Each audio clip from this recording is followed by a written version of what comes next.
नमस्कार दोस्तों, स्वागत है आप सभी का हमारे यूट्यूब चैनल पर।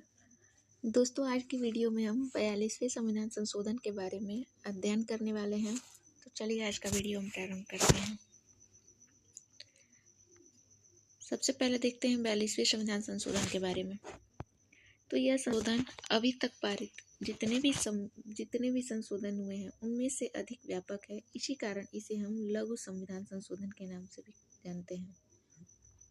इनके द्वारा संविधान में 2 नए अध्याय 4क, 14क और 9 नए अनुच्छेदों को शामिल किया गया और लगभग 52 अनुच्छेदों में संशोधन किया गया था। अब आगे देखते हैं कि इसमें प्रमुख संशोधन कौन कौन से किए गए हैं।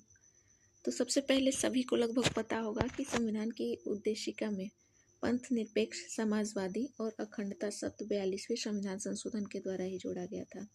42वें संविधान संशोधन के द्वारा ही पंथ निरपेक्ष, समाजवादी और अखंडता शब्द जो है 1976 में संविधान की उद्देशिका या जिसे प्रस्तावना के नाम से भी उसमें जोड़ा गया था।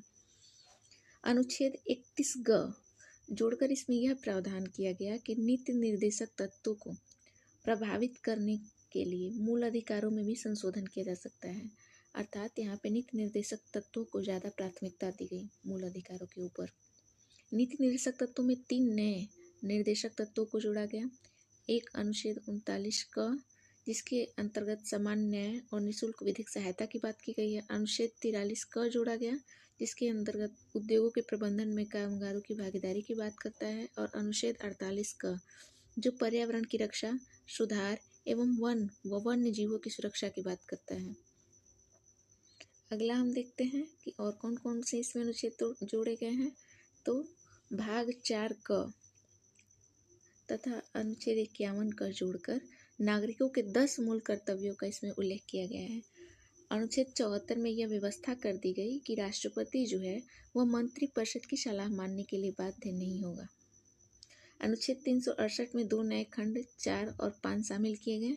खंड 4 के अनुसार कहा गया कि संसद द्वारा किए गए संविधान संशोधन को न्यायालय में चुनौती नहीं दी जाएगी।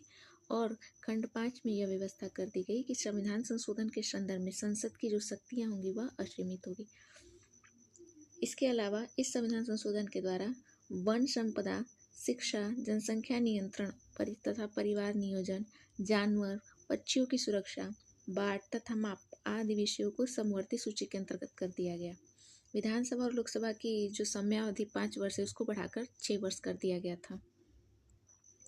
इसके अलावा लोकसभा एवं विधानसभा की समयावधि को तो 5 वर्ष से बढ़ाकर 6 वर्ष कर ही दिया गया। और ये भी कहा गया कि लोकसभा एवं विधानसभा की जो सभी सीटों की संख्या है वह 2001 तक स्थिर कर दी गई, अर्थात यही रहेगी। राष्ट्रपति पूरे देश के साथ साथ अब देश के किसी भी एक भाग में अनुच्छेद 352 के तहत आपात की घोषणा कर सकता है। इसके अलावा इस संविधान संशोधन में यह व्यवस्था कर दी गई कि केंद्र जो है वह राज्यों में केंद्रीय सुरक्षा बलों को तैनात कर सकता है तथा संसद को यह अधिकार भी दिया गया कि वह निर्णय कर सकेगी कि कौन सा पद लाभ का पद है। संसद तथा राज्य विधानमंडलों के लिए गणपूर्ति की आवश्यकता नहीं है। इस बात का भी उल्लेख इसी संविधान संशोधन के द्वारा किया गया।